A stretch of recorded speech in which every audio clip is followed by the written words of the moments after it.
the Spanish origin and patrician roots. The story of Marcus Aurelius begins not in the clamor of the Roman Forum, but far to the west, in the sun-drenched Roman province of Baetica, in what is modern-day southern Spain. This distance from Rome is the first subtle key to understanding him. His family, the Aureli, were not part of the ancient, ossified Roman aristocracy, but rather respected members of the elite who had proven their loyalty and capability through service. This lineage connected him to a strong tradition of influential, pragmatic, and serious figures, including the esteemed Emperor Trajan. It instilled in his family an inherent sense of duty that transcended mere Roman politics. His birth name was Marcus Annius Verus. The name Aurelius would come later, woven into the fabric of his future through the complex machinery of imperial succession. He was born into the highest echelon of the senatorial class. His grandfather was a man of immense standing, serving 3 times as consul, an extraordinary honor, and holding the powerful position of prefect of the city of Rome. Marcus was born into privilege, yes, but more significantly, he was born into an environment where the principles of governance and administration were the daily bread.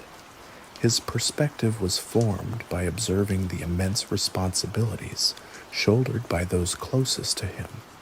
The loss and the naming. A profound early shaping event was the death of his father, Marcus Annius Verus, when the future emperor was still a small boy. This sudden loss necessitated a change in his upbringing, and he was largely raised by his paternal grandfather and his mother, Domitia Lucilla. Roman historians often point to his mother's influence as crucial.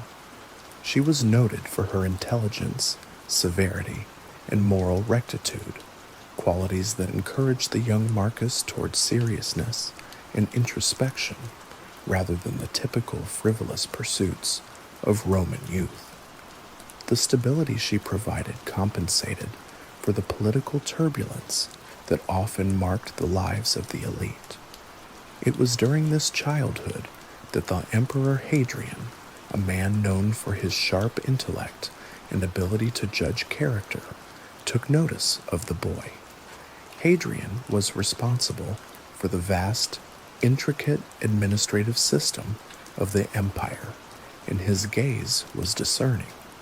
He bestowed upon Marcus the nickname Verissimus, a Latin superlative meaning the truest one.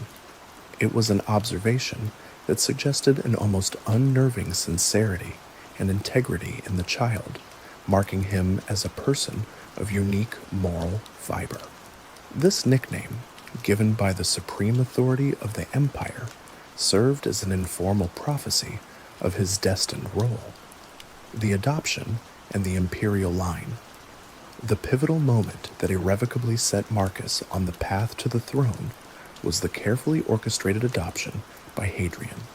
Hadrian, lacking a natural heir, chose the respected and level-headed senator Antoninus Pius as his successor. However, Hadrian placed a strict, binding condition upon Antoninus. He, in turn, must adopt 2 young men to ensure the longevity of the dynasty. One was Lucius Verus, and the other was Marcus Annius Verus. This single act, performed in the year 138 CE, changed everything. Marcus, at the tender age of 17, was drawn into the purple shadow of the throne. He ceased to be merely Marcus Annius Verus, and officially took the name Marcus Aurelius Aurelius Verus Caesar. The inclusion of Caesar marked him as the designated heir, and the name Aurelius connected him to the future imperial lineage. From this day forward, every decision he made, every lesson he learned, was viewed through the lens of ultimate responsibility. The education of the future emperor. The training for this immense destiny was both practical and philosophical. Initially, his education focused heavily on the core pillars of Roman stability, law and rhetoric. He studied the great legal codes, starting with the 12 tables, mastering the intricate system of jurisprudence that upheld the vast network of the empire. This foundation gave him a deep appreciation for justice, not just as a concept, but as the practical application of fairness necessary to maintain the Pax Romana. He was being meticulously groomed to become the ultimate judge of the world. Simultaneously, he studied rhetoric, the essential art of persuasive public speaking, under masters like the famed Greek orator Herodes Atticus. This training was crucial for addressing the Senate, commanding the legions, and communicating with the vast populace. Marcus became skilled in eloquent and forceful speech, yet a far deeper current began to pull him away from mere political eloquence and toward profound inner discipline, philosophy. His most important early teacher was Diognetus, who introduced him to the profound, practical worldview of Stoicism. Marcus did not merely read philosophy, he was taught to live it. Diognetus instilled habits of simplicity, encouraging Marcus to wear plain clothes, sleep on a simple mat, and engage in strenuous physical activity. These were the early, visible signs of his commitment to a life defined by self-control and duty over luxury. The commitment to Stoicism, Marcus began keeping his own philosophical notebook, the very practice that would eventually lead to the creation of his famous Meditations. This was not a public document. It was a private journal of self-examination, where he wrestled with the principles of virtue, duty, and human nature. This intense private commitment was unusual for a Roman aristocrat, let alone an heir to the throne. It was a conscious rejection of the easy hedonism that defined much of his social class. He understood early on that inner strength was the necessary prerequisite for external leadership. The teachings of the Stoic philosophers, particularly Epictetus, were already molding his character long before he ever faced the rigors of command. His destiny was fixed, his education was underway, and his philosophical foundations were being cemented during these years under Antoninus Pius. It was a long apprenticeship, 23 years in total, a period defined by patient observation and dedicated preparation. He spent more time as heir than he would as emperor, and this long wait, this slow, deliberate preparation, is perhaps the most significant detail of his rise. It meant that when the time finally came, when the weight of the empire was placed upon him, he was not a novice rushing to power, but a meticulously trained student of philosophy and governance, ready for the unprecedented challenges that lay ahead. And now, as we leave the phase of Marcus the student and approach the critical years of his long apprenticeship, we turn our attention to the emperor who guided him, Antoninus Pius, and the complex dynastic arrangements that truly set the stage for Marcus Aurelius to rule. The decades of preparation. The adoption of Marcus Aurelius by Antoninus Pius was the event that defined the next 2 decades of his life. It was a period of 23 years, a vast, quiet expanse of time that Marcus spent not in the solitude of philosophical study, but within the tumultuous, glittering mechanics of the imperial court. This immense duration of waiting is absolutely crucial to understanding the emperor he became.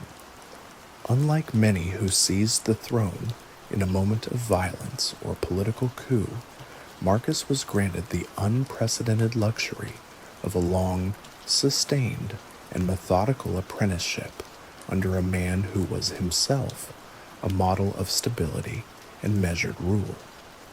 Antoninus Pius was known as the most peaceful of the emperors, and his reign was a continuous masterclass in effective, temperate governance.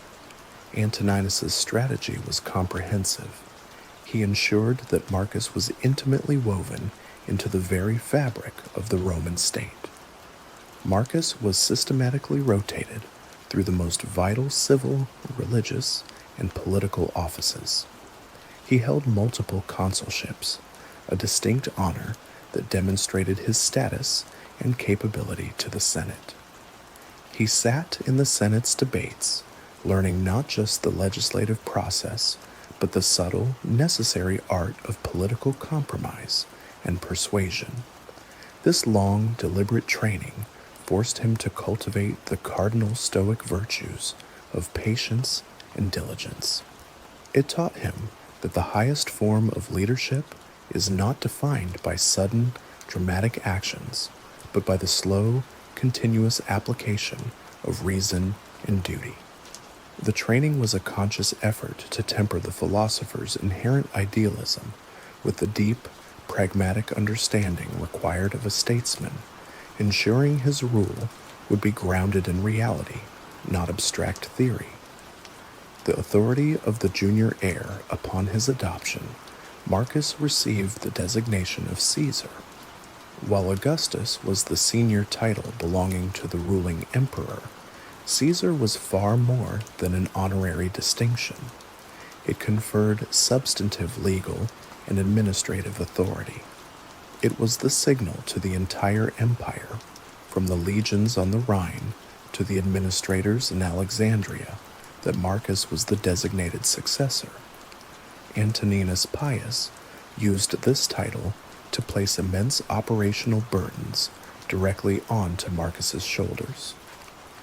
One of his primary responsibilities was presiding over the legal appeals and petitions that flowed directly to the emperor's desk from every corner of the Roman world. This duty demanded hours each day spent reviewing vast, complex legal documents, disputes over property in North Africa, criminal judgments in Gaul, and tax disagreements in the eastern provinces. This work was a powerful crucible for his developing character, forcing him to confront the moral complexities inherent in delivering justice.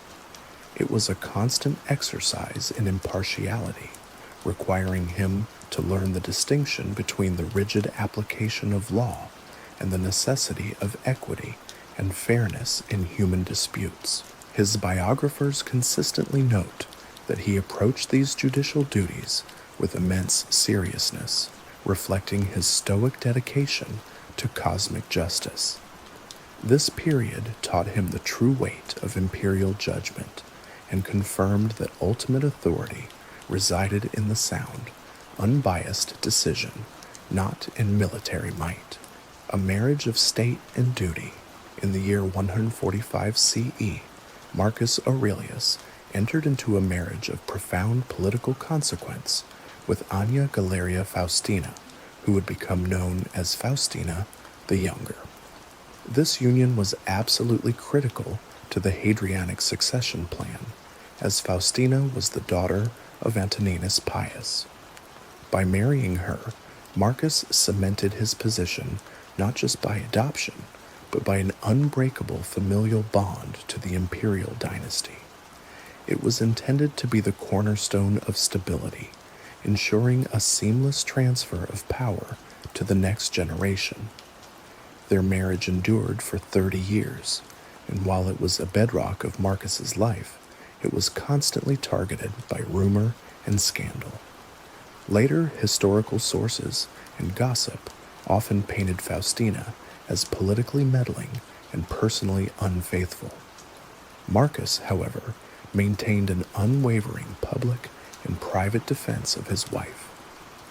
In the intimate pages of his meditations, he speaks of her with undeniable warmth and respect, praising her character, her compliance, and her simple, affectionate nature. He made a conscious, stoic decision to look past the political noise and slander.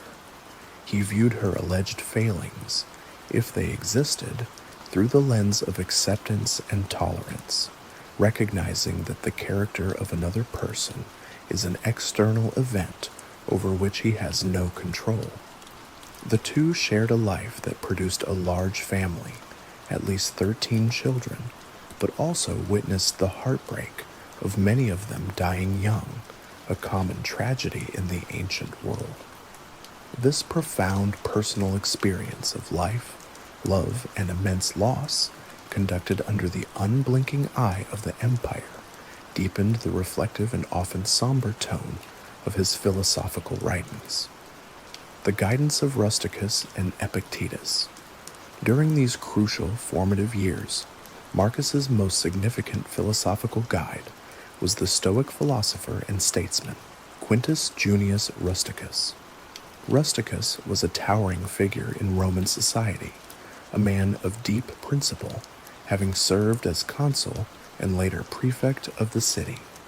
Marcus revered him as an ideal, a man who exemplified Stoicism, not in academic isolation, but in the heart of public life. It was Rusticus who facilitated the true philosophical awakening of Marcus by introducing him to the works of Epictetus. Epictetus, a former slave, taught a radical form of Stoicism that emphasized absolute internal freedom. The powerful idea that a person's will, judgment, and character are the only things completely within their control, irrespective of external conditions, even slavery, or conversely, absolute power. In his own writings, Marcus expresses profound, enduring gratitude to Rusticus for presenting him with Epictetus's practical manual for living.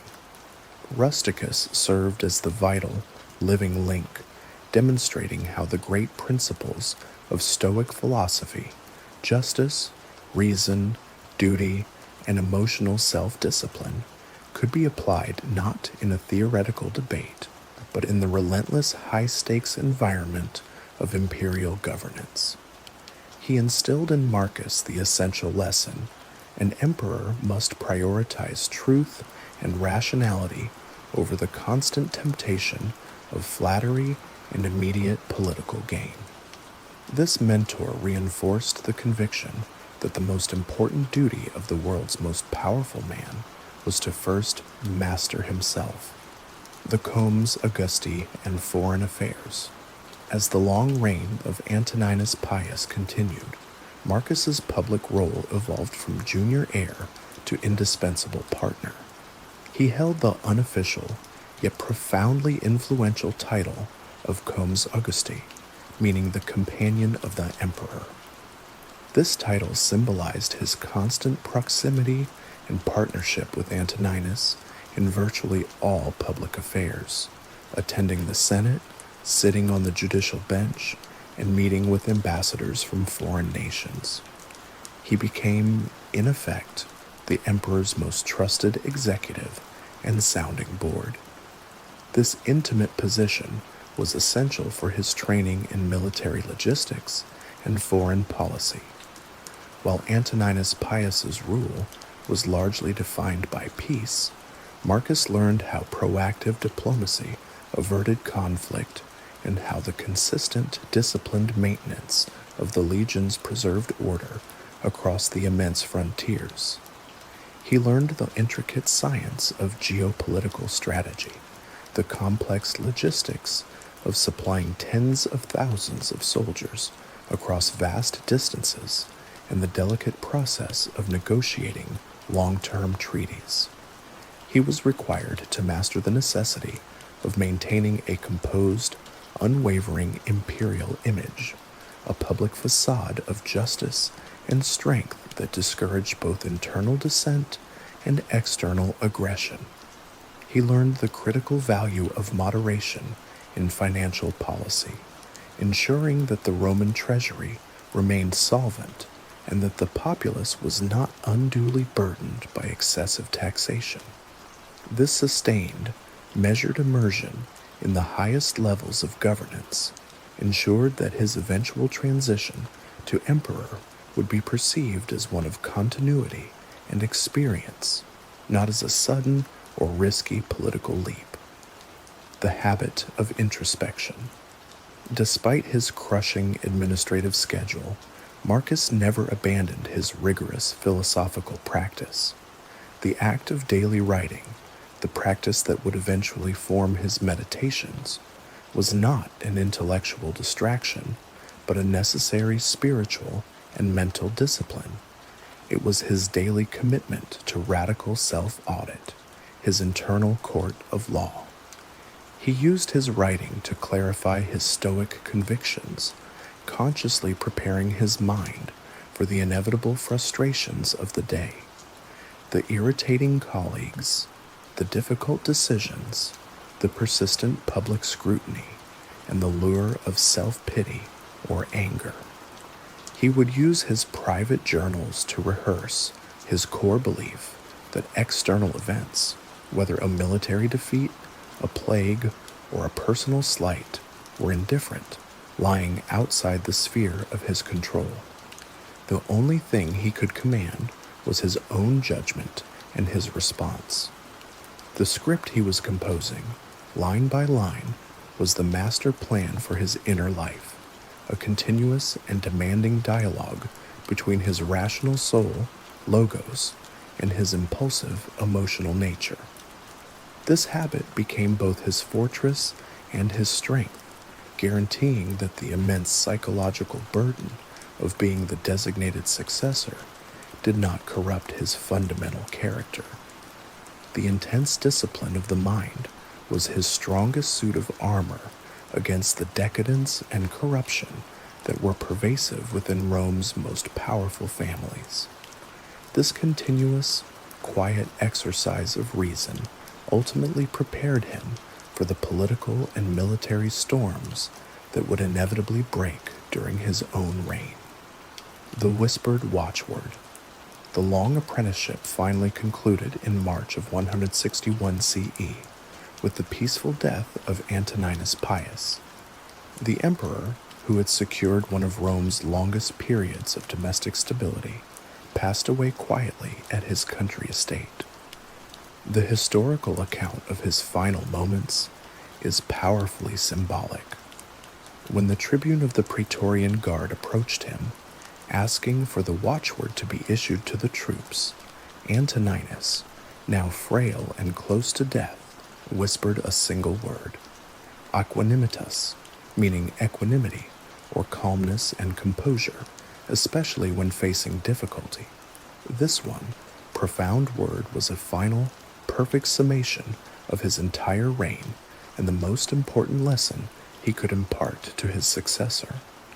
With his passing, the crushing weight of the Roman world, stretching from the Scottish border to the sands of the Sahara, fell entirely onto Marcus Aurelius.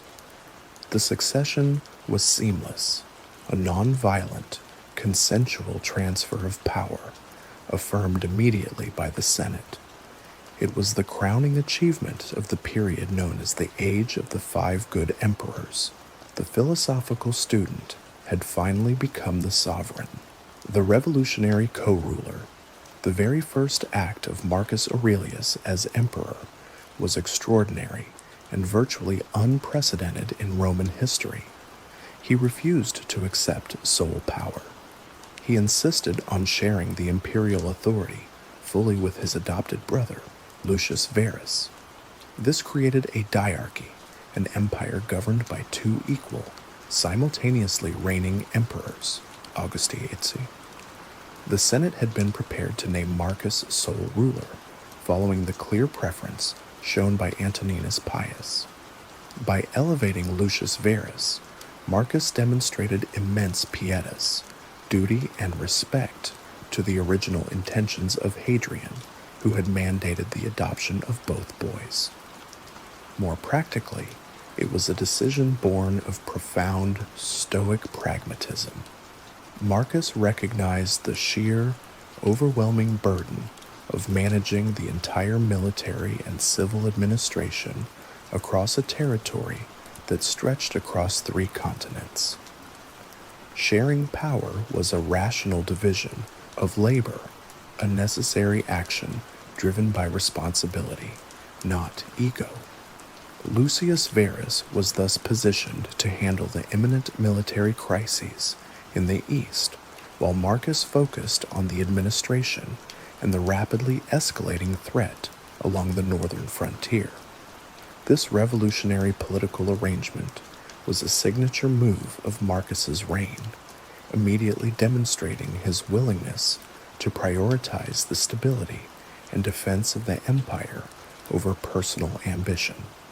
Duty over title.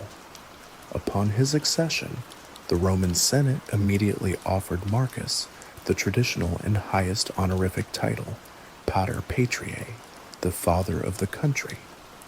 This title was an immense symbol of ultimate respect and affection, placing the emperor in the role of the benevolent patriarch of the entire Roman world. Characteristically, Marcus initially declined the title. He accepted it only later, after he had spent time demonstrating his commitment and proving his worthiness to both the Senate and the Roman people. His reluctance was a subtle but powerful philosophical statement. He had no appetite for the superficial veneration of titles. He was concerned only with the heavy, inescapable duty that the title implied. This act of humility and self-effacement, rooted in decades of Stoic training, ensured that he began his reign with an unimpeachable moral authority, a ruler who viewed power not as a reward, but as a weighty and solemn obligation. The calm before the storm, the peaceful, methodical, and almost philosophical transfer of power from Antoninus Pius to Marcus Aurelius and Lucius Verus masked a terrifying geopolitical reality. The age of the 5 good emperors, defined by internal peace and prosperity, was about to be violently shattered. Marcus inherited a vast, seemingly tranquil empire, but almost immediately, the first tremors of a massive, multi-front military crisis began to appear. In the east, the powerful Parthian Empire was mobilizing for war, threatening the crucial Roman provinces of Syria and Armenia. Simultaneously, and even more ominously, the nomadic Germanic tribes, primarily the Marcomanni and the Quadi, were pressing with unprecedented size and force along the exposed and vulnerable frontier of the great Danube River. The philosopher king, meticulously prepared for the subtleties of Roman law and administration, was now faced with the most brutal and existential challenge: large-scale, sustained warfare and the defense of Rome itself. The 23 years of quiet study and bureaucratic training were over. The time for the Stoic to face the true, bloody reality of the world had irrevocably arrived. The quiet scholar, now holding the power of the world and facing immediate, devastating war on 2 fronts, must apply the hard-won, often difficult lessons of Stoicism to the most complex and trying crises of his life. The Eastern Thunder, the Parthian Crisis. The peaceful transition of power from Antoninus Pius to the joint rule of Marcus Aurelius and Lucius Verus was immediately overshadowed by crisis. The Roman Empire, which had enjoyed relative tranquility for over 2 decades, was suddenly under severe threat. The most immediate danger came from the east, where the ancient and powerful Parthian Empire had mobilized. The Parthians, Rome's only geopolitical equal, launched a devastating invasion, breaching the frontier and overwhelming Roman forces in Armenia and Syria. Roman legions were massacred, and the military structure in the East was left in shambles. This event forced Marcus Aurelius to confront the brutal reality that a philosopher's reasoned contemplation must occasionally give way to a general's necessary action. The very idea of the philosopher king, a ruler of peace and justice, was immediately tested by the necessity of total war. Marcus, prioritizing his duty to the central administration in Rome and the defense of the more vulnerable Danube frontier, made a decisive as pragmatic choice. He dispatched his co-emperor, Lucius Verus, to take command of the eastern legions. This was the first major test of the diarchy, a calculated division of labor where the philosopher remained in the capital while the soldier was sent to the front. The war was necessary not only to reclaim lost territory, but to restore Roman dignitas, the honor and prestige essential for maintaining the loyalty of client kingdoms and deterring further aggression. The military command and victory Lucius Verus spent 4 years, from 162 to 166 CE, conducting the Parthian War. Marcus Aurelius, though remaining in Rome, was deeply involved in the complex logistics. He oversaw the mobilization of vast resources, the recruitment of new legions, and the securement of supply lines that stretched thousands of miles from Italy, across the sea, and into the arid lands of the Near East. This immense administrative task highlighted Marcus's training under Antoninus Pius, proving his capability to manage the logistics of a major foreign conflict. The war was ultimately a Roman success. Lucius Verus, aided by talented generals such as Gaius Avidius Cassius, drove the Parthians out of Roman territory, captured Armenia, and then pressed deep into Parthian land. In 165 CE, the Roman legions sacked the great Parthian capital cities of Seleucia and Ctesiphon. The victory was complete, restoring Rome's dominance in the east and securing the frontier. Lucius Verus and Marcus were hailed as conquerors, accepting the title Parthicus Maximus. In 166 CE, the triumphant co-emperors returned to Rome, celebrating a massive, lavish triumph, a glorious military parade designed to showcase Rome's might to the world. It was the height of their joint rule and the final moment of unambiguous victory for Marcus Aurelius. The contagion of war, the Antonine Plague. The great victory in the East, however, carried a terrible, unforeseen price, a devastating contagion. As the legions marched home from Mesopotamia, they unwittingly carried with them a virulent disease, likely a form of smallpox or a severe strain of the measles. This became known as the Antonine Plague, and it was the single greatest disaster to strike the empire during the age of the 5 good emperors. The disease spread rapidly through the densely populated cities, following the Roman road networks and the return routes of the legions.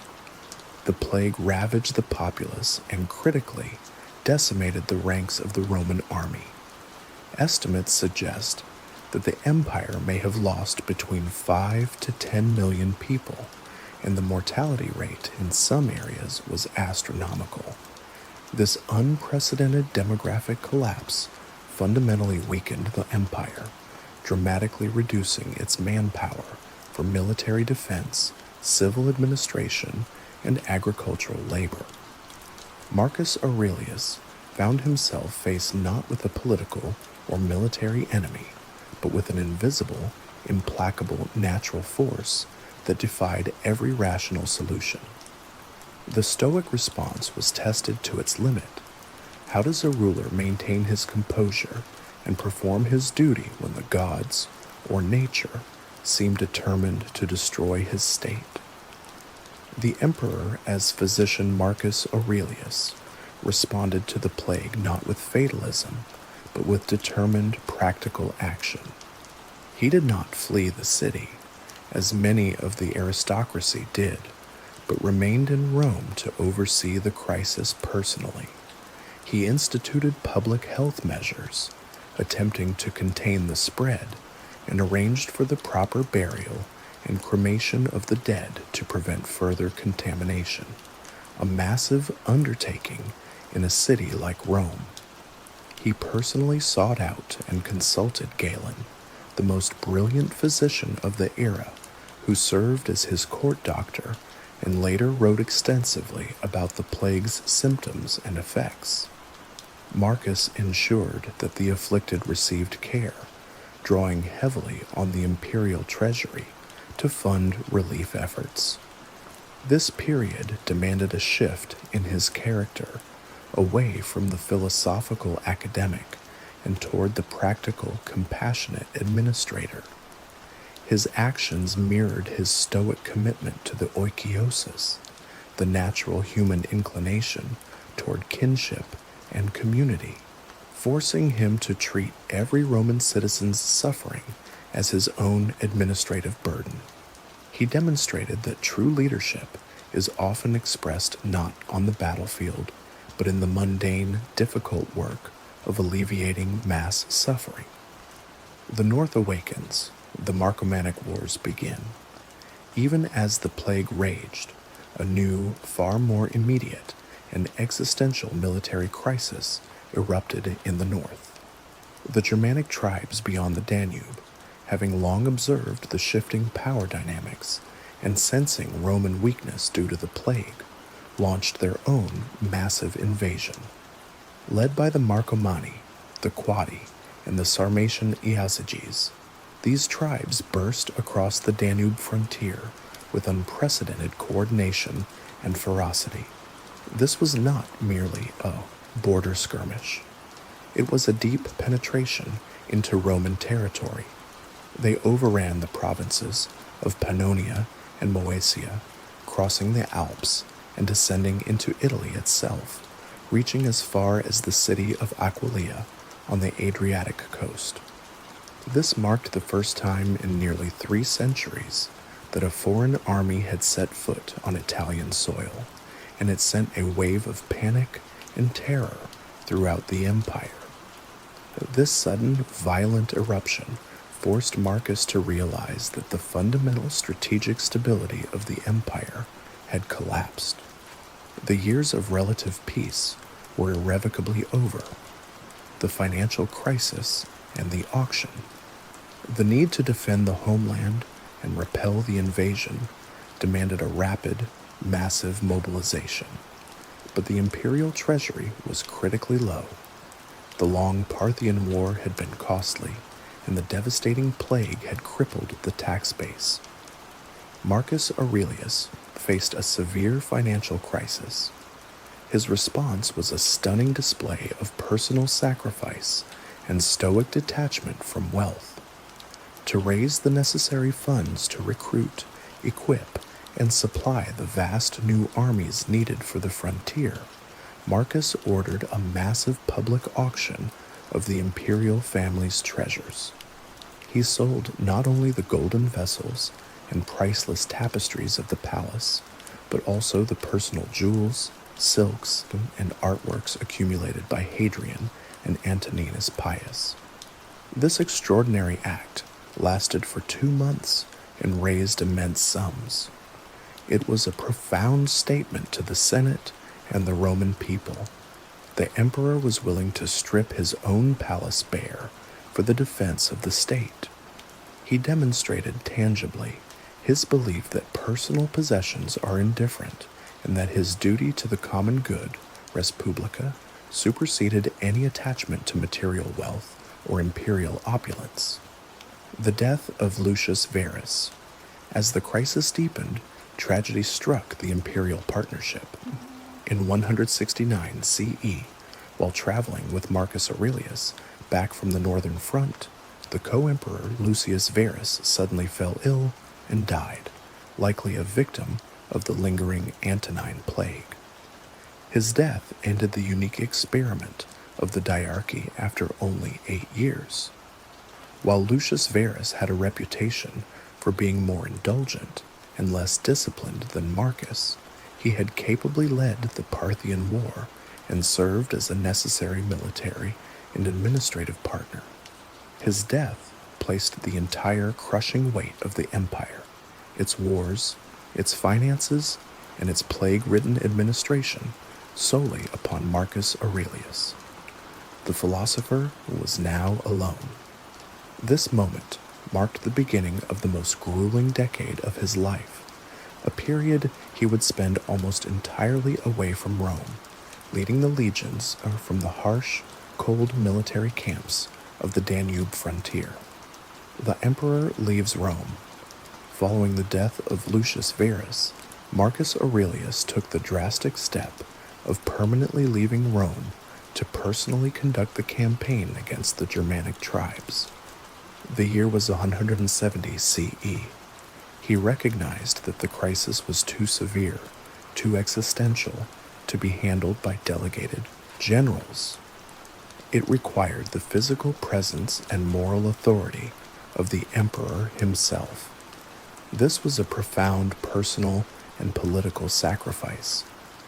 Marcus, an intellectual who preferred the quiet life of study and reasoned debate in the capital, was forced to exchange the comfort of the palace for the austerity of the military tent.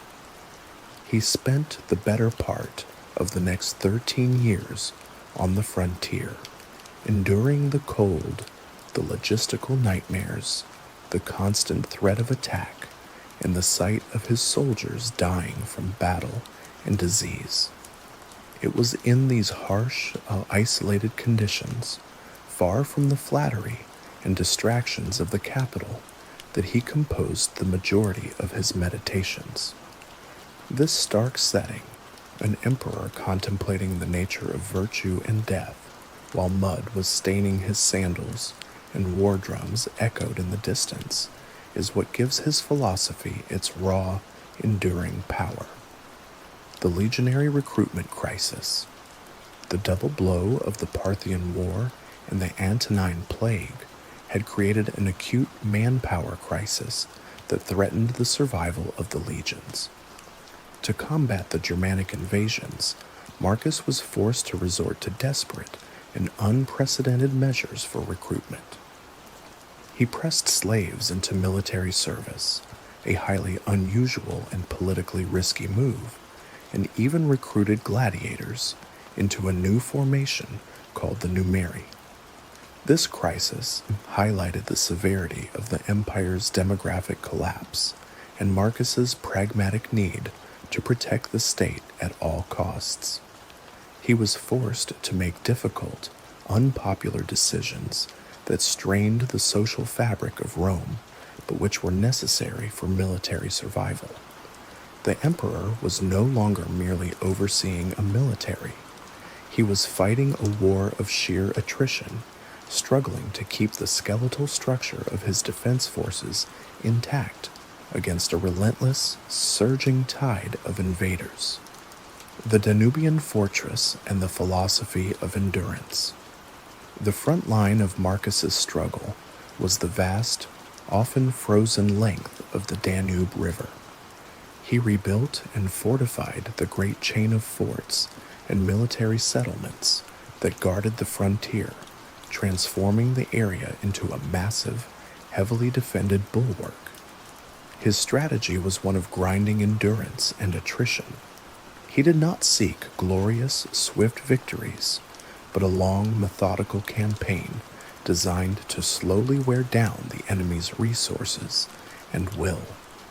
It was during these punishing years, surrounded by the realities of suffering and death, that his stoicism deepened from a philosophical theory into a practical tool for survival.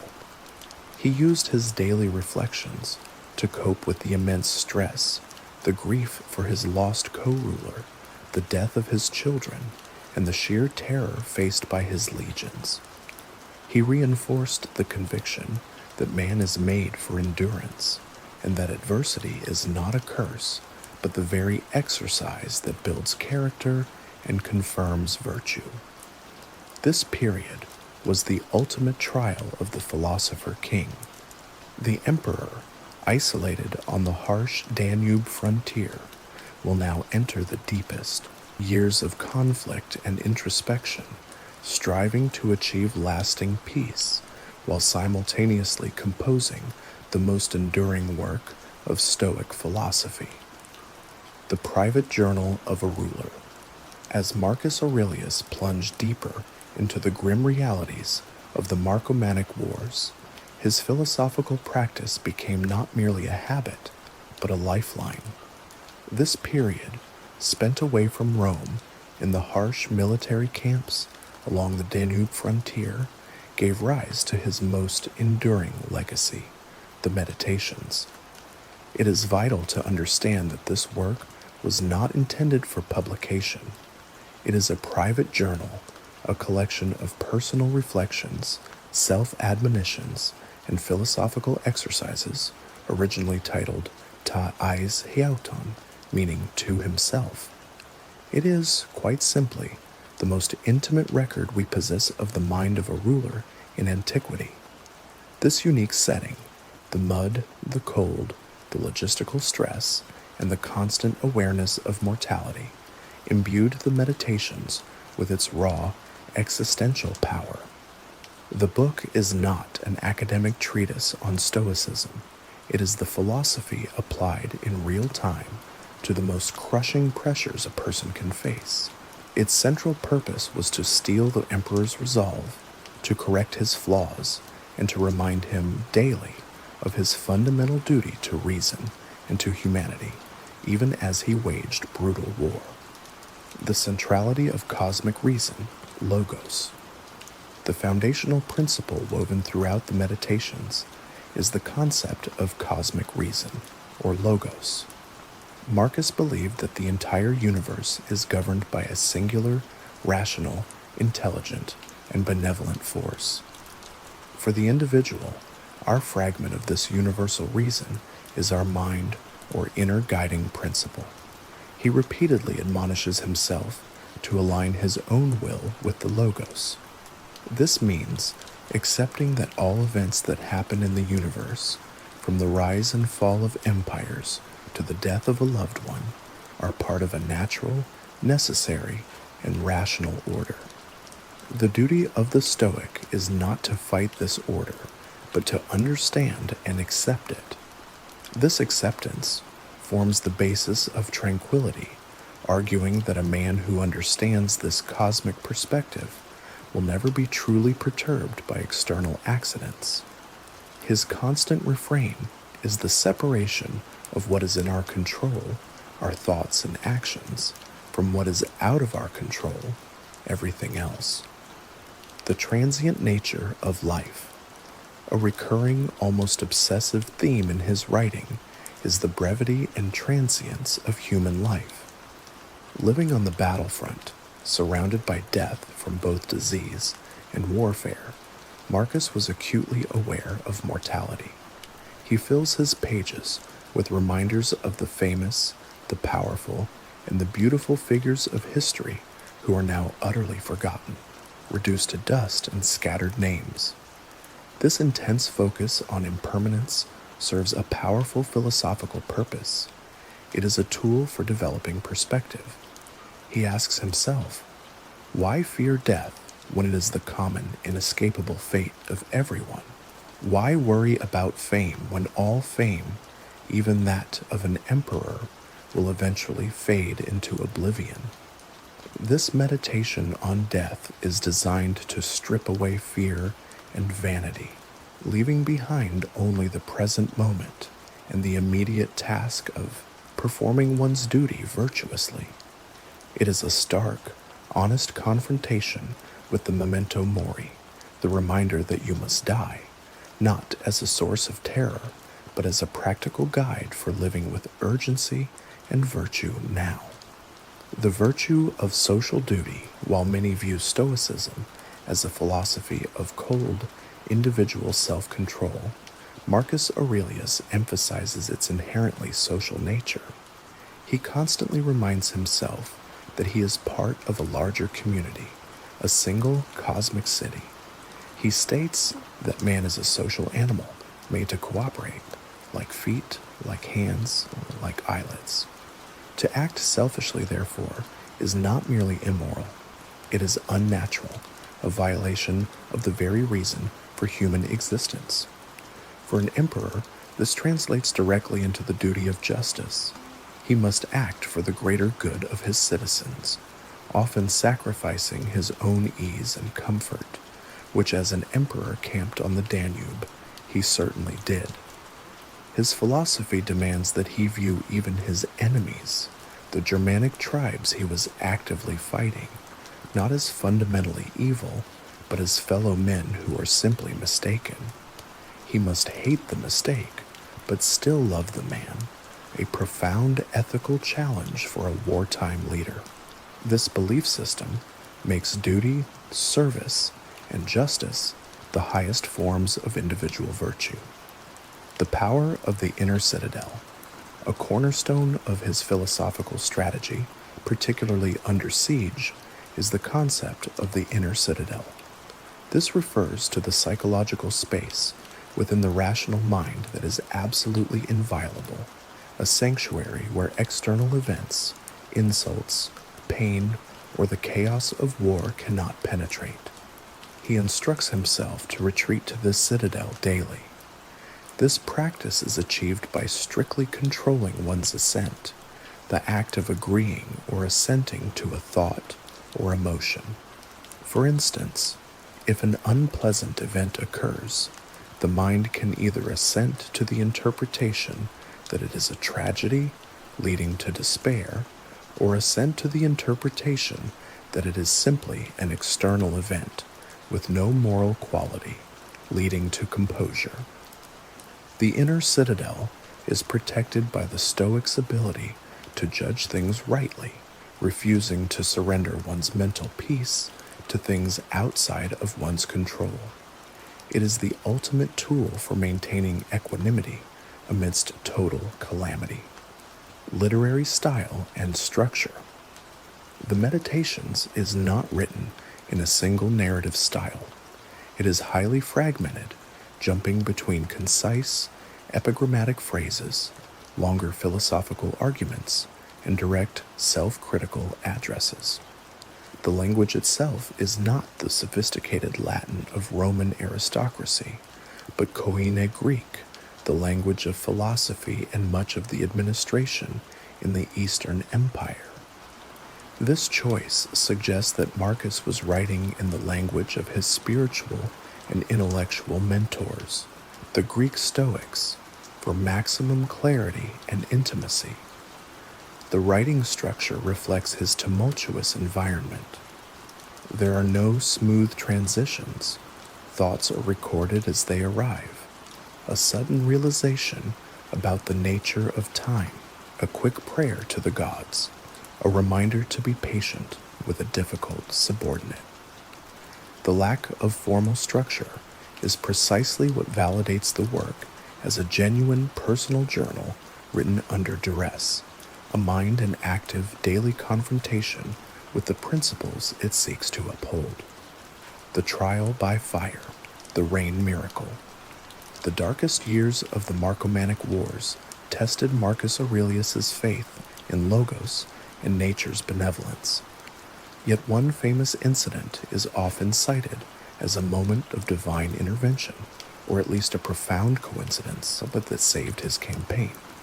In 174 CE, Marcus's forces, the 12th Legion, Legio Triumus Fulminata, found themselves trapped and surrounded by the Quadi tribe in a scorching desert region.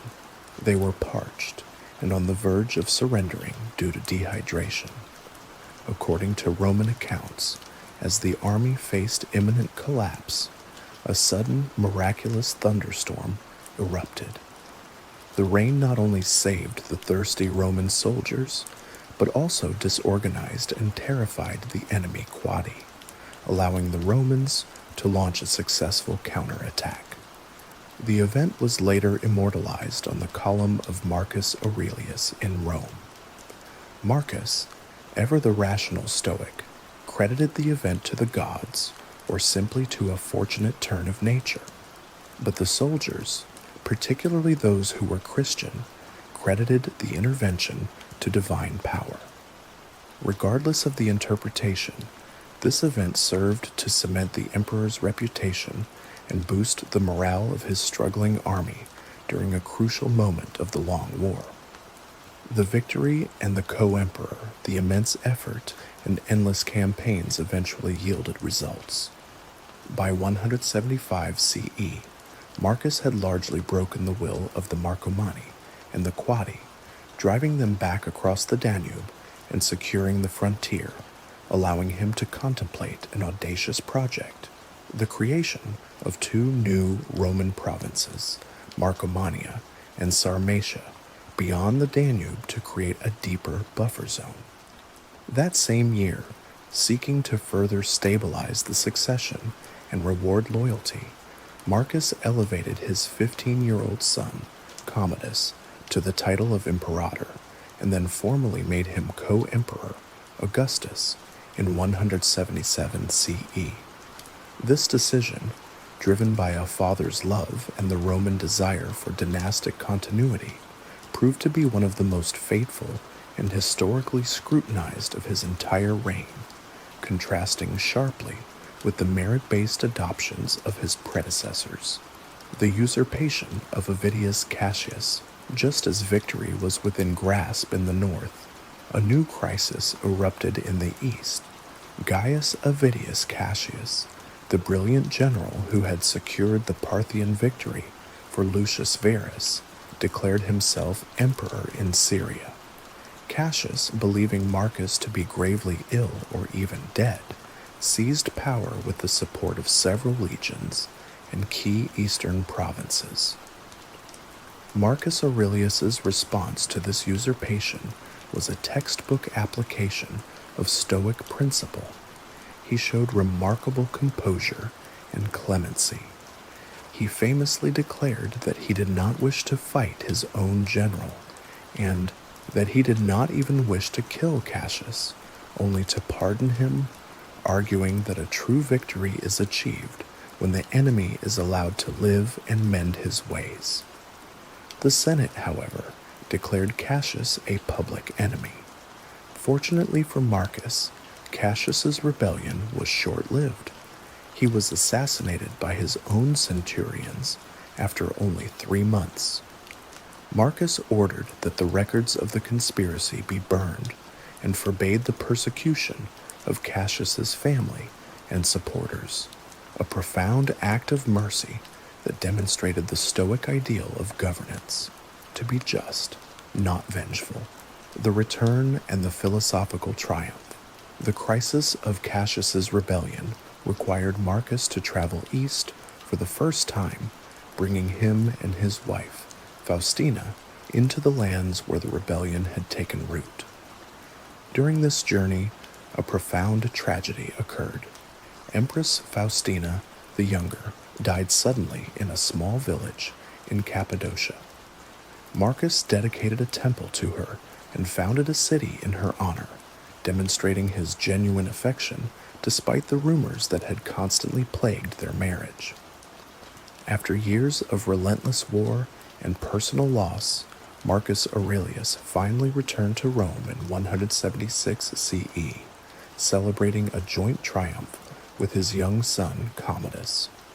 This was a moment of profound, if temporary, philosophical triumph.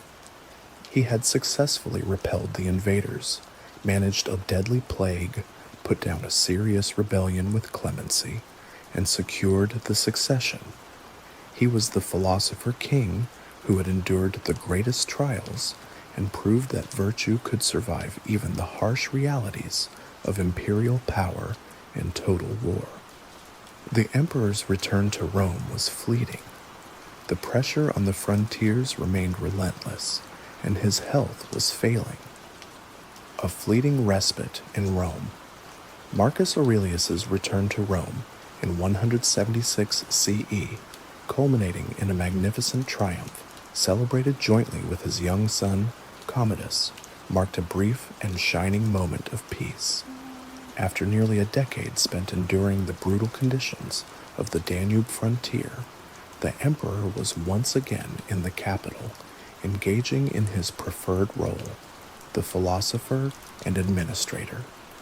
He dedicated himself to civil governance, issuing numerous edicts that focused heavily on judicial reform and the protection of the less fortunate, including orphans and minors.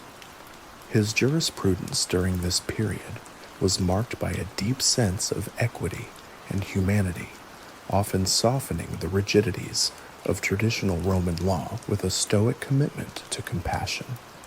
He ensured that his laws reflected the highest principles of virtue rather than mere technical legalism. However, this period of respite was tragically brief. The deep, systemic damage inflicted by the Antonine Plague and the relentless pressure of the Germanic tribes meant that the peace was merely an intermission. The tribes along the Danube, sensing the withdrawal of the emperor and the subsequent rotation of legions, began to stir once more.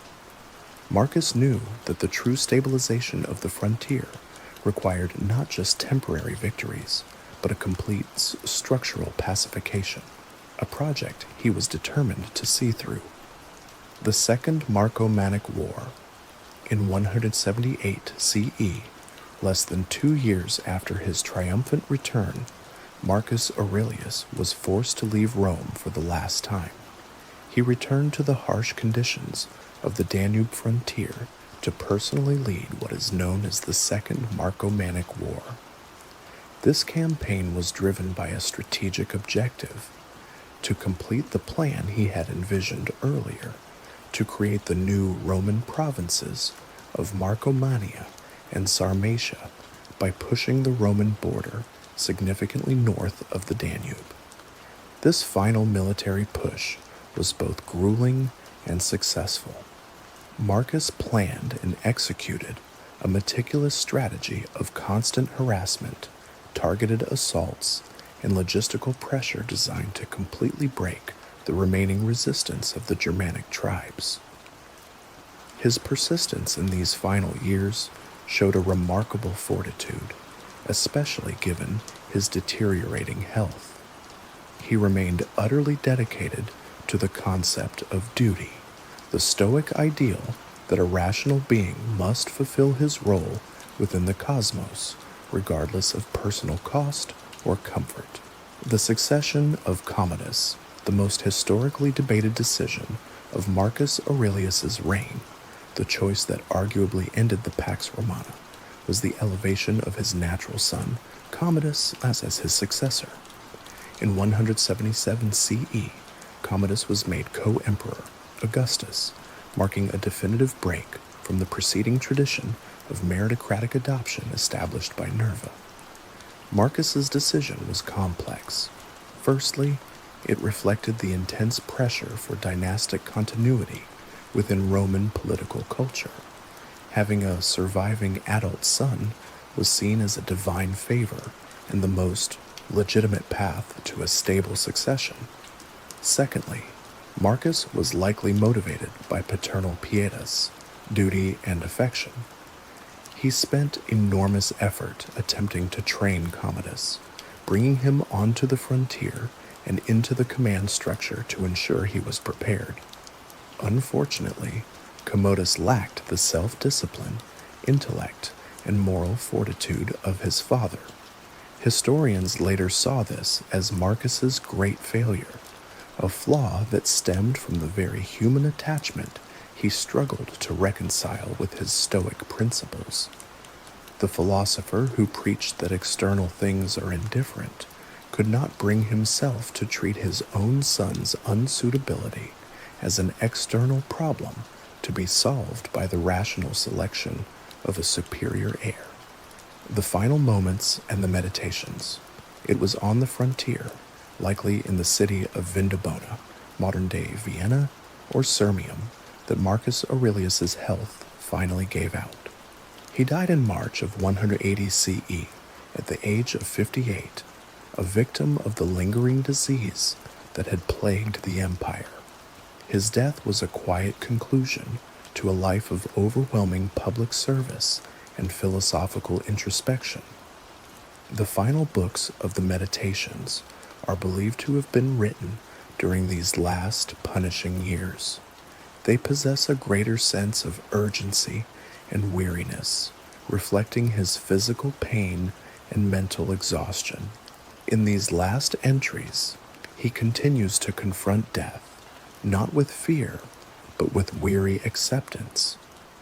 He reminds himself that the end of life is natural, like the falling of a leaf, and that he must leave the stage gracefully, having performed the role assigned to him by the Logos. The work concludes not with a final resolution or grand summary, but with fragmented, continuous thoughts, a true reflection of a mind still grappling with duty until the very end. The unfinished war and immediate aftermath. Marcus Aurelius died just as his final, decisive campaign against the Germanic tribes was on the brink of success. He had successfully broken the major military power of the tribes and was prepared to consolidate the new provinces. His death, however, abruptly halted this massive strategic undertaking. Commodus, the new emperor, immediately reversed his father's policy. He abandoned the plan for the new provinces, negotiated a hasty, unfavorable peace treaty with the remaining tribes, and withdrew the legions back to the old Danube line. This decision, driven by Commodus's desire to return to the luxuries and entertainments of Rome, squandered the immense effort, blood, and treasure spent by his father over a decade. It stabilized the frontier in the short term, but it left the tribal threat intact, a decision that would haunt the empire decades later. The apotheosis and lasting image. In Rome, the news of Marcus Aurelius's death was met with profound mourning. He was immediately deified by the Senate, receiving the title of Divus Marcus. His memory was venerated, and his image, often depicted as a bearded philosopher with a sober, reflective gaze, became an immediate and lasting symbol of the ideal ruler. The ultimate testament to his life is the enduring power of his philosophy.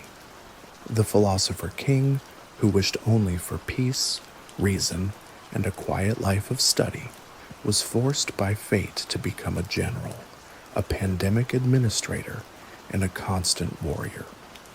His legacy rests on the fact that he applied the highest ethical and rational principles to the most demanding and brutal job in the world, demonstrating that character and virtue can be sustained even at the highest pinnacle of power. His life and his meditations remain the definitive argument for the power of Stoicism to endure adversity. The life of Marcus Aurelius, however, also reveals a complex network of personal relationships, partnerships that both supported and challenged his philosophical journey. The burden of kinship. Marcus Aurelius, the Stoic emperor, was not an isolated figure contemplating virtue in a vacuum. His life was intensely public and deeply intertwined with a network of family members, friends, tutors, and colleagues, all of whom profoundly influenced his reign and his philosophy. The Stoic concept of oikeiosis, the natural human inclination toward kinship and community, meant that his commitment to social duty began within the walls of his own household. However, these relationships, governed by the unpredictable nature of human emotion and will, presented some of the greatest challenges to his disciplined mind. His first and most foundational relationship was with his mother, Domitia Lucilla. Marcus never forgot the lessons of discipline and plain living she instilled in him after his father's death. In the Meditations, he credits her with setting him on the path of austerity and philosophical seriousness, praising her piety and simplicity. This early influence provided a vital moral compass that helped him navigate the temptations and decadence of the imperial court, long before the major Stoic teachers cemented his path. The complexities of the imperial marriage. His marriage to Faustina the Younger lasted for 3 decades and was a political necessity that became a deep, though challenging, personal bond. As the daughter of Antoninus Pius, she provided the essential familial link that legitimized his rule. Their union was prolific, producing at least 13 children, yet it was constantly overshadowed by political intrigue and scandal. The persistent historical rumors accusing Faustina of infidelity and even plotting against her husband presented a profound philosophical challenge to Marcus.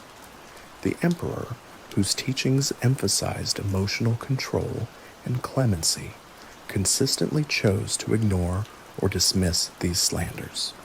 His loyalty, often interpreted as blind affection by some historians, was in Stoic terms an exercise in controlling his judgment. He refused to assent to the reports of her misconduct, choosing instead to focus on the virtues he recognized in her devotion to family, her obedience, and her simplicity of life.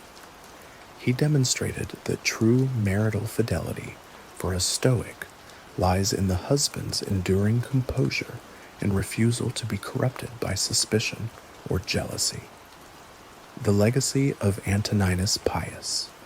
The greatest administrative influence on Marcus's life was undoubtedly his adoptive father, Antoninus Pius. Their relationship was an almost perfect example of the master and the devoted apprentice. Marcus spent 23 years studying under Antoninus, absorbing his methodical work ethic, his commitment to fiscal responsibility, and his profound calmness. Marcus's description of Antoninus in the Meditations is one of the most extensive and heartfelt tributes in the entire work. He praises Antoninus for his moderation, his refusal to be corrupted by flattery, his patience with critics, and his unwavering belief in the rule of law. Antoninus provided the living proof that a ruler could be powerful yet temperate, absolute yet compassionate. This mentorship ensured that Marcus ascended the throne with an intimate, practical knowledge of every department of the empire, a rare advantage that underpinned the initial stability of his own reign. The Stoic mentors. While Marcus Aurelius was surrounded by many tutors, 2 figures stand out as central to his philosophical development: Quintus Junius Rusticus and the teachings of Epictetus. Rusticus was the living bridge between philosophy and imperial administration. He was not merely a teacher. He was a consul, a prefect, and a veteran statesman. Marcus admired him because Rusticus embodied the Stoic ideal, a man of principle actively engaged in public life. Rusticus's most valuable gift was introducing Marcus to the discourses of Epictetus, the former slave. Epictetus taught the most radical form of Stoic self-sufficiency, emphasizing that true freedom comes from recognizing that only one's inner will and judgments are controllable. This teaching became the bedrock of Marcus's philosophy, providing him with the mental framework necessary to endure the uncontrollable chaos of plague and war.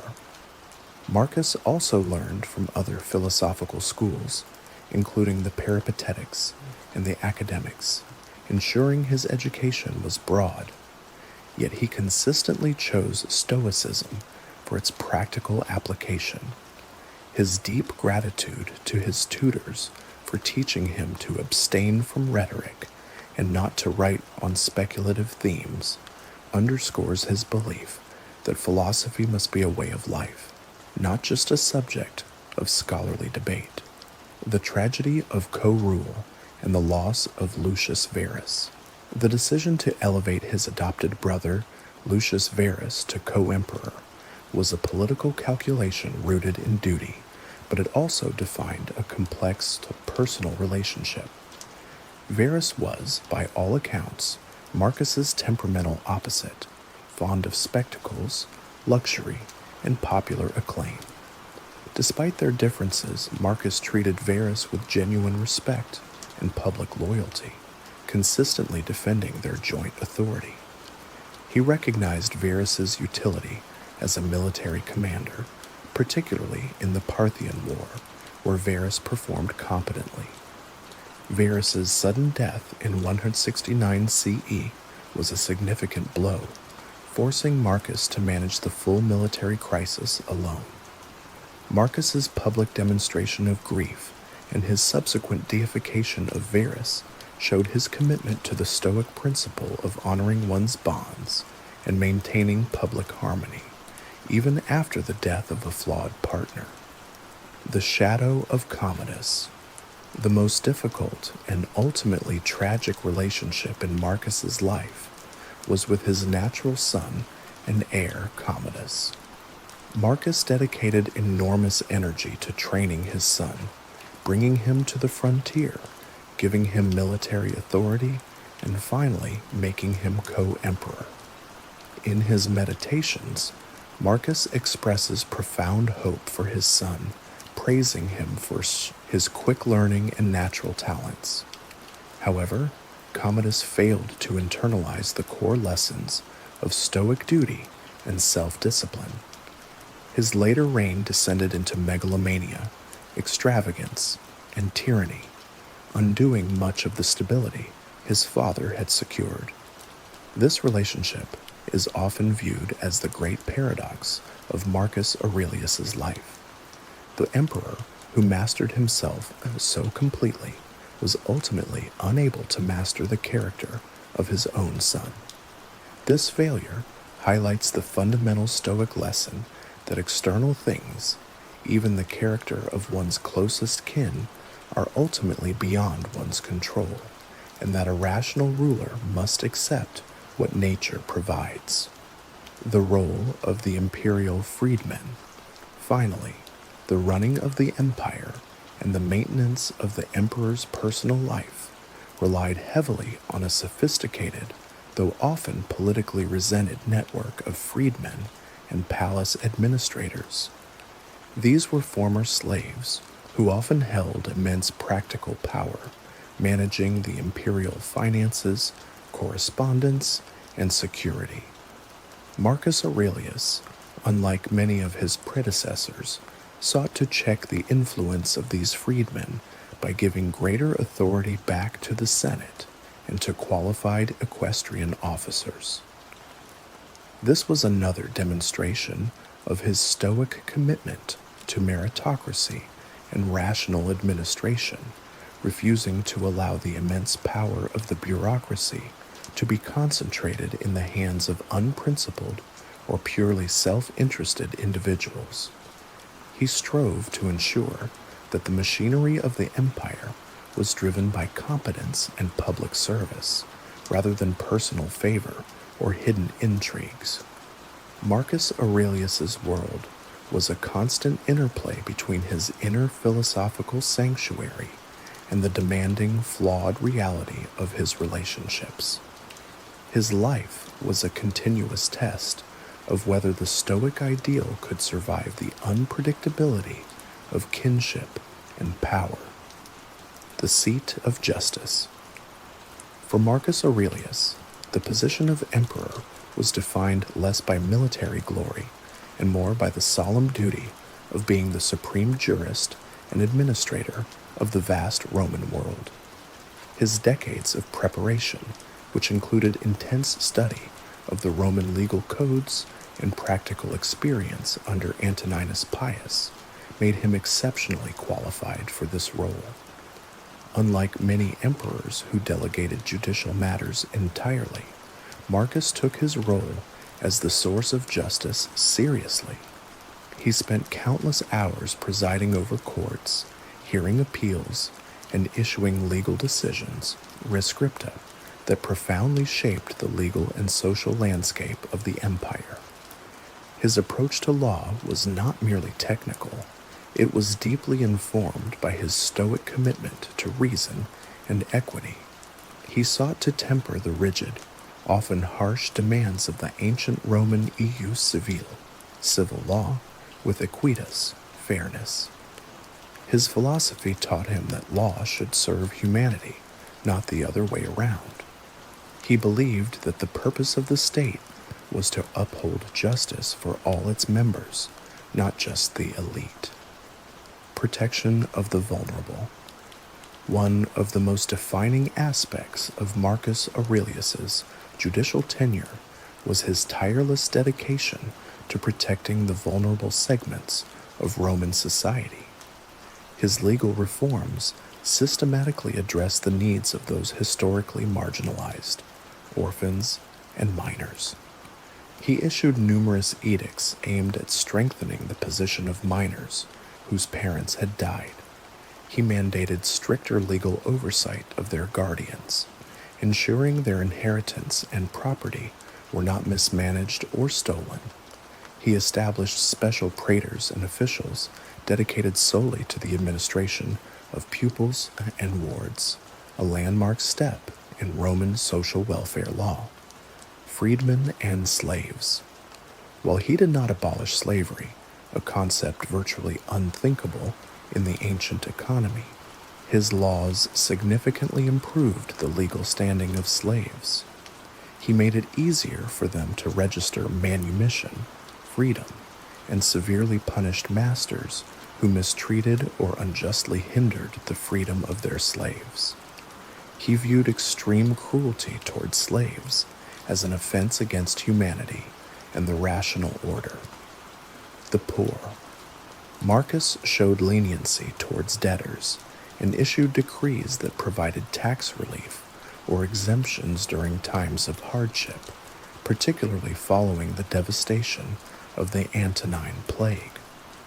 This consistent focus on compassion and humanitas in his legal rulings directly reflects his Stoic philosophy, which emphasized universal brotherhood and the obligation of the strong to care for the weak, fiscal and administrative responsibility. As the chief administrator, Marcus Aurelius was obsessed with fiscal prudence and the efficient running of the sprawling imperial bureaucracy, a trait he inherited from Antoninus Pius. The severe financial strain imposed by the Parthian War, the plague, and the continuous Marcomannic Wars demanded extraordinary measures. Financial integrity. Marcus personally oversaw the state treasury, fiscus, ensuring that funds were allocated transparently and responsibly. His willingness to auction off the imperial palace treasures, a fact discussed previously, was the ultimate demonstration of his belief that public resources were not for private luxury, but for the common defense.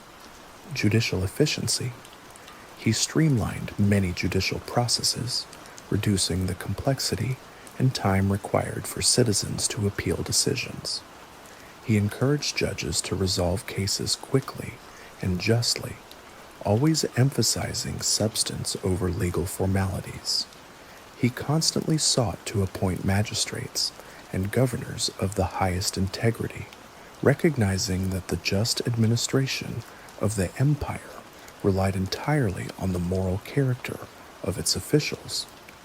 His administrative style was methodical, detailed, and utterly opposed to corruption. The ideal of the rational governor, Marcus Aurelius, viewed his administrative work through a purely rational lens. In the Meditations, he writes that a ruler should be like a physician, focused only on the cure, not on the clamor of the patient. This meant his decisions were to be based on facts, justice, and the rational good of the whole, rather than on personal affection, political pressure or popular opinion. He was remarkably accessible for an emperor. He held public hearings where citizens, even those of low standing, could present petitions.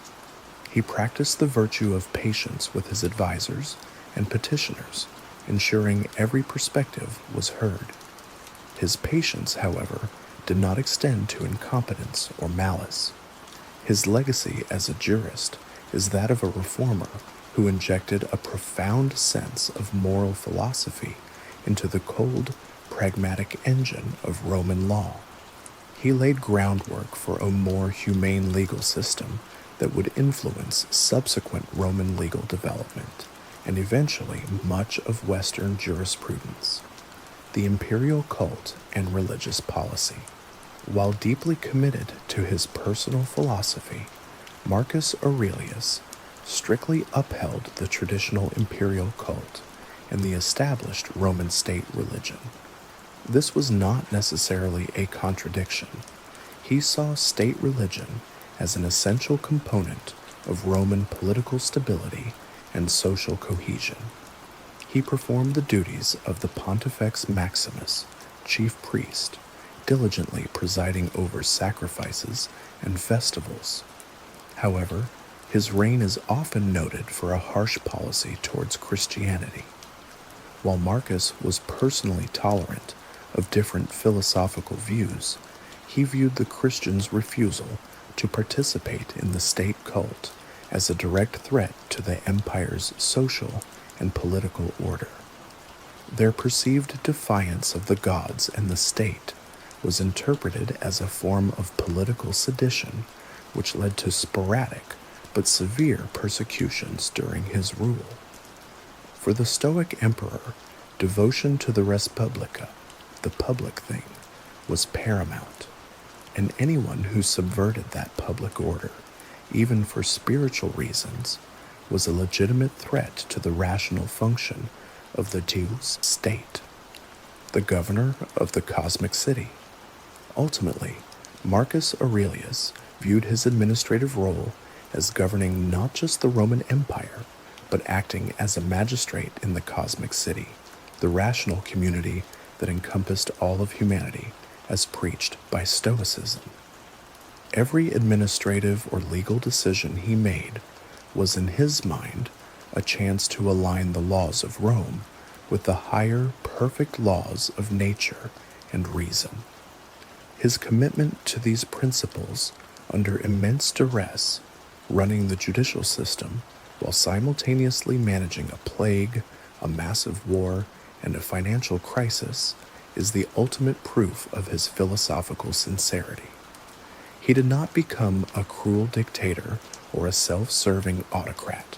He remained a tireless, methodical, and just servant of the state until his final breath.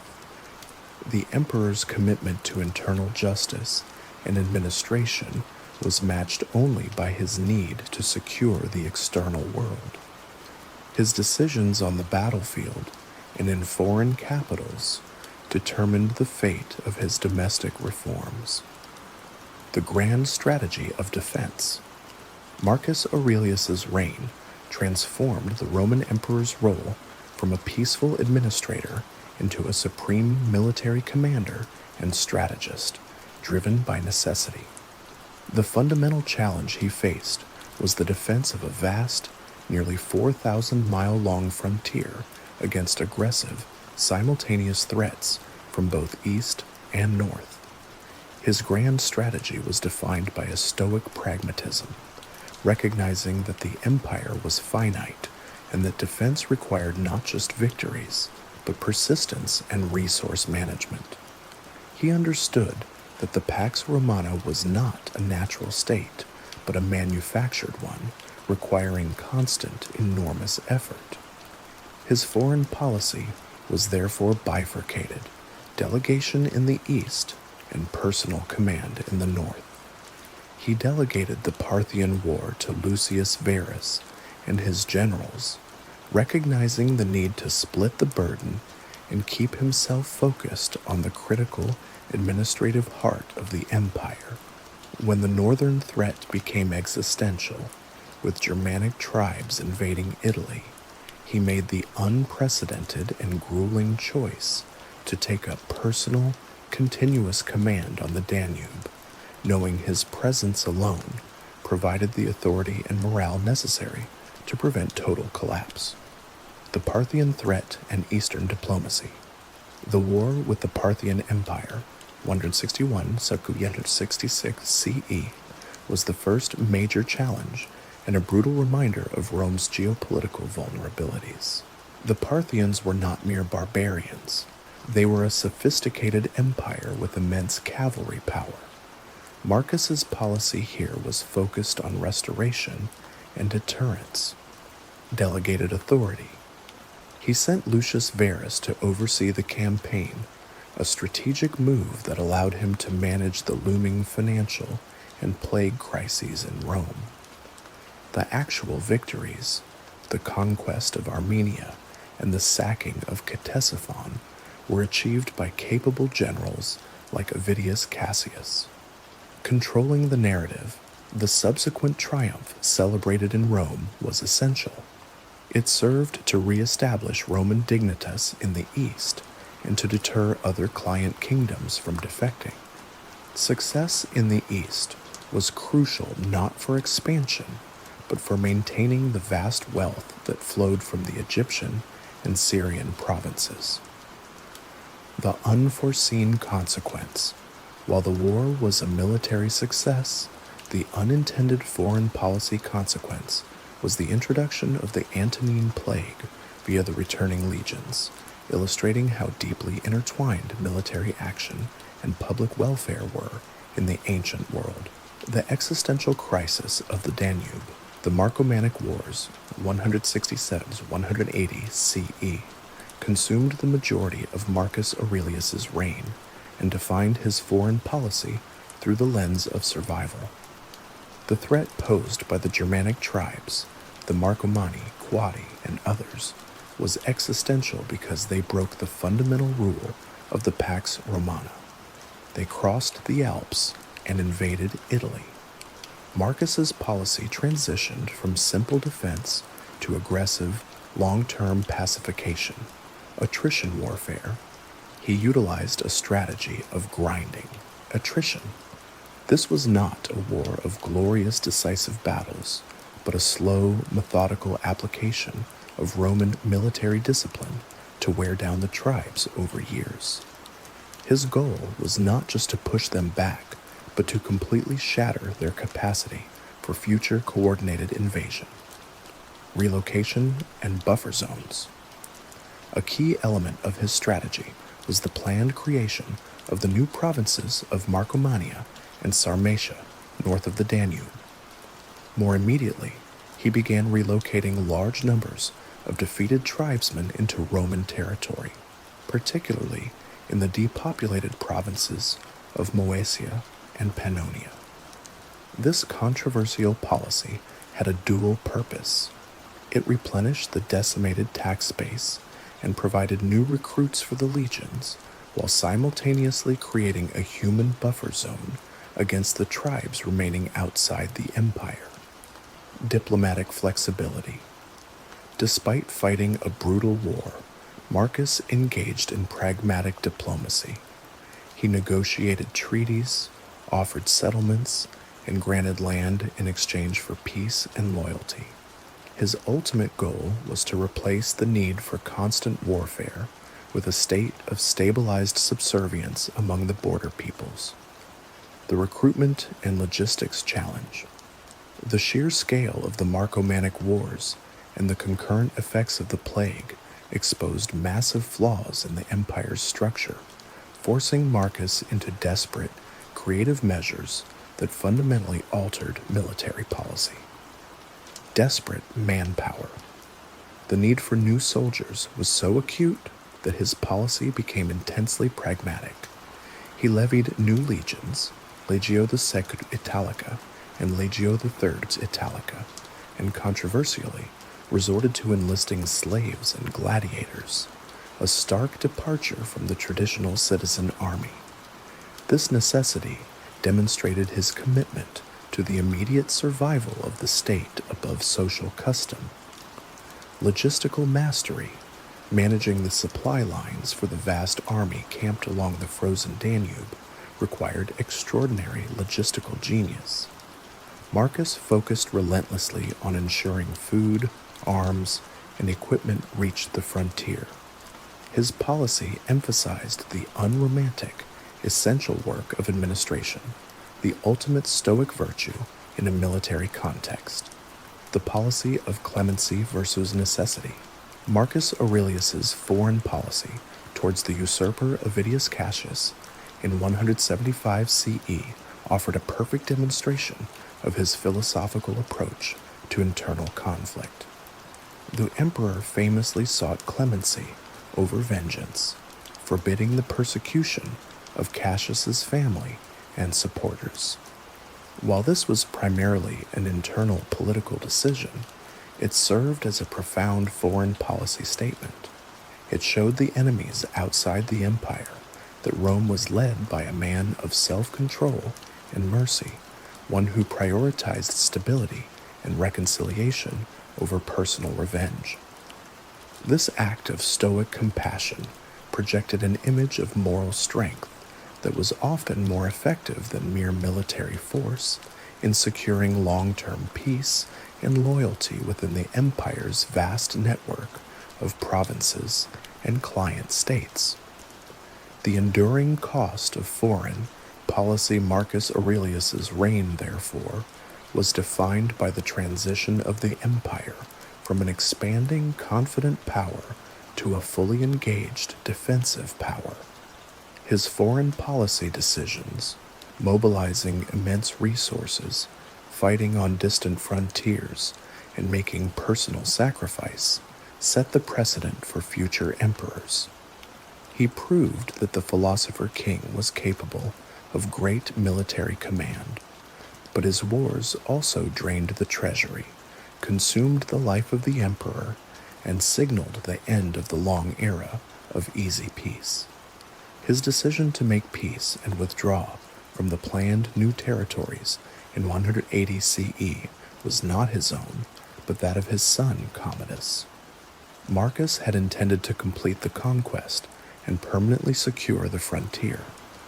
His final foreign policy goal was lasting, structural stability, a goal unfortunately reversed by the desires of his successor. The sheer demands of the battlefield and the chasm between the emperor's Stoic ideals and his son's character form the backdrop for the final, enduring image of Marcus Aurelius. The public face of philosophy. While Marcus Aurelius privately dedicated himself to the abstract world of Stoic philosophy, his public image, the face presented to the vast Roman Empire, was carefully constructed through art, monuments, and imperial propaganda. This visual legacy was essential, especially during a time of continuous warfare and plague, to project an image of stability, virtue, and divine favor. Marcus's public image consciously contrasted with previous emperors who emphasized pure military dominance or personal indulgence. His iconography emphasized his unique role as the philosopher king. The deliberate projection of this image was a Stoic act in itself, showing the populace that the ruler was a man of reason and duty, thereby encouraging social cohesion and respect for the law. The equestrian statue. The most famous and enduring physical representation of Marcus Aurelius is the magnificent bronze equestrian statue that now stands in the Piazza del Campidoglio in Rome. Philosopher, not conqueror. This statue is unique among imperial bronze works. While it depicts the emperor on horseback, a traditional sign of military authority, Marcus is shown unarmed and with a calm, serene expression. He wears the simple military cloak, the paludamentum, but holds out his hand in a gesture of clemency or peaceful address, not aggression. His face is dominated by the long, full beard, the traditional sign of a Greek philosopher, the power of mercy. The statue was meant to show the emperor's power was rooted not in brute force, but in rational authority and mercy. Its survival is often attributed to the historical mistake that identified Marcus with the first Christian emperor, Constantine. Otherwise, it would likely have been melted down for bronze centuries ago. It stands as the ultimate visual symbol of the philosophical ideal applied to ultimate power. The column of Marcus Aurelius, commissioned to commemorate his military victories in the Marcomannic Wars, the column of Marcus Aurelius stands today as one of Rome's most significant monumental structures. Like Trajan's column before it, the internal staircase is wrapped by a continuous spiral relief depicting the campaigns along the Danube frontier. The relentless war. Unlike the grand scale of Trajan's conquests, the scenes on Marcus's column depict a more brutal, relentless, and defensive war. The narrative emphasizes the suffering, endurance, and harsh reality of the northern campaigns. The rain miracle, one of the most famous panels, depicts the so-called rain miracle, where a sudden storm saved the parched Roman legions and routed the Quadi. This inclusion served as crucial propaganda, demonstrating that the emperor and the Roman cause enjoyed the active favor of the gods, essential for maintaining morale during a disastrous period of plague and warfare. The emperor's presence. Marcus is depicted frequently, not always in heroic action, but often presiding over logistics, councils of war, and diplomatic parleys. The column confirms the historical truth that the philosopher king spent years living and fighting on the remote, dangerous frontier. Imperial coinage was the most widespread form of imperial propaganda, reaching every soldier, citizen, and subject across the vast empire. Marcus Aurelius used his coinage strategically to project his philosophical and administrative priorities, virtues, and allegories. His coins frequently featured allegorical representations of key Stoic virtues: aequitas, fairness; fides, loyalty, so trust; salus, health or well-being; and providentia, foresight. By stamping these concepts onto currency, he constantly reminded the populace that his rule was founded on moral principles, not just military might. The succession. Coinage also served to legitimize the transition of power. After his adoption, coins prominently featured both Marcus and Antoninus Pius. Later, they featured Marcus and Lucius Verus, and finally, coins showed Marcus and Commodus. These visual pairings reinforced the dynastic stability and legitimacy of his chosen successors. Public works and urban development. While Marcus Aurelius was constrained by the immense financial drain of the wars and the plague, he did not entirely neglect public works, focusing on projects that served a pragmatic purpose or honored his predecessors. The Temple of Antoninus and Faustina. He ensured the completion of the temple dedicated to his adoptive parents in the Roman Forum, a clear demonstration of pietas, duty, and reverence to the memory of his dynasty, reinforcing the legitimacy of his rule. Administrative structures. His focus was primarily on improving infrastructure related to justice and public administration, reflecting his commitment to governance over spectacle. He was known for his simplicity in building, refusing to commission extravagant or self-glorifying structures. The enduring literary legacy. The most profound legacy, of course, is the survival of the Meditations. While not a public work of propaganda during his lifetime, Its eventual discovery and dissemination cemented his image as the ultimate philosophical ruler for all subsequent eras. A manual for power. The Meditations transformed the perception of imperial power.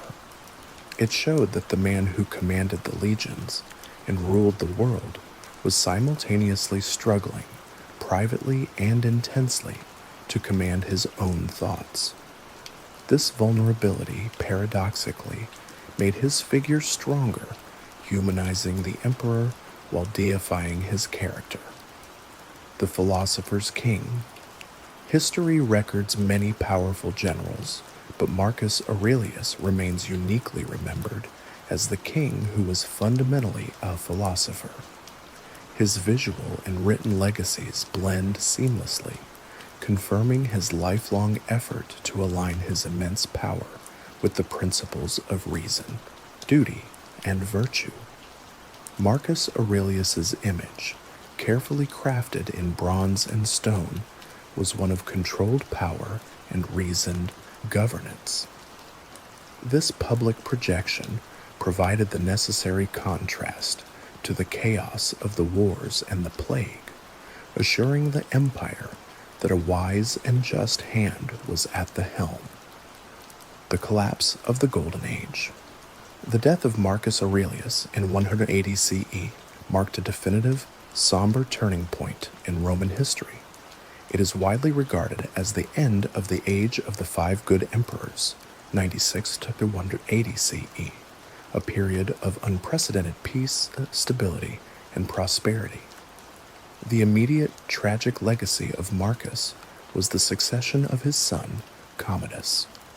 Commodus immediately reversed his father's hard-won strategic objectives, abandoning the plan to annex the new provinces of Marcomannia and Sarmatia.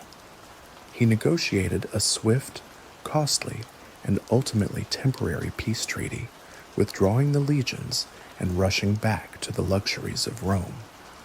This decision squandered years of military effort and human life, signaling to the Germanic tribes that Rome's resolve was brittle. The stability Marcus had fought for, the structural solution to the frontier crisis, was sacrificed for his son's personal comfort. Commodus's subsequent reign devolved into megalomania, extravagance, and tyranny, culminating in his assassination in 192 CE. His rule ushered in the Year of the Five Emperors and the destabilizing cycle of civil wars that plagued the 3rd century, demonstrating the fragility of the peace Marcus had so desperately struggled to maintain. The philosophical endurance. Despite the political failure of his chosen successor, Marcus Aurelius's philosophical legacy proved to be his most resilient and enduring achievement. The Meditations survived, preserved through the Byzantine era, and rediscovered during the Renaissance, where it profoundly influenced European thought and political philosophy. A manual for leaders. The work served as the ultimate blueprint for the ideal, virtuous ruler. For centuries, scholars, leaders, and military figures have turned to the Meditations not for historical data, but for instruction on character and duty. The book offers the unique perspective of a man who possessed absolute temporal power, yet constantly admonished himself to practice humility, clemency, and self-control. The universal Stoic, Marcus Aurelius, made Stoicism accessible and human. He proved that the rigorous, demanding philosophy was not reserved for poor scholars or hermits, but could function as a practical, life-saving discipline for the most powerful man on earth. His writings elevated the core Stoic concepts, the dichotomy of control, acceptance of fate, and social duty, into universal principles of human conduct, making Stoicism an accessible philosophy for every person facing adversity. Influence on later thinkers. Marcus Aurelius's reflections have resonated throughout history, influencing thinkers across various fields: modern philosophy, later Stoics, and rationalists, including Justus Lipsius during the Renaissance, revived his work and helped reintegrate Stoic ethics into Western moral philosophy. Political theory. His reign is often studied by political theorists as the peak of benevolent dictatorship, a rule based on meritocratic competence and justice rather than heredity or terror. Military strategy. His commitment to logistical detail, personal presence on the frontier, and strategic patience is studied as a model of endurance warfare and dedicated leadership. The lasting judgment of history is that his life provided the single, most compelling argument for the philosopher-king ideal, even if the material empire he ruled eventually crumbled. The final judgment of the man.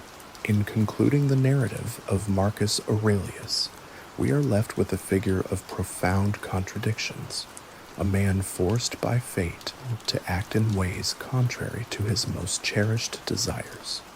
He desired peace but oversaw relentless wars. He preached detachment but struggled with familial devotion. He valued philosophy but suffered the political failure of his succession. His story is the ultimate validation of his own writings, that life is an arena of uncontrollable events, and the only true power lies in the judgment one makes about them. He was a man burdened by the entire world, yet who found his profoundest strength in the quiet, daily act of self-examination. His final lesson is not about winning wars or securing dynasties, but about enduring gracefully.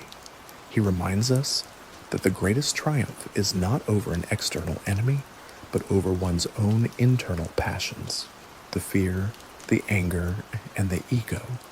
And so, the quiet, measured voice of Marcus Aurelius, born of the mud and cold of a remote military camp, continues to speak across 2 millennia.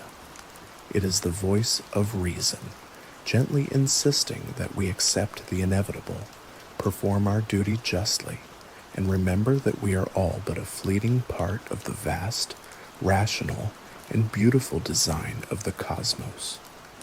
The empire eventually fell, but the inner citadel he built, brick by philosophical brick, endures forever.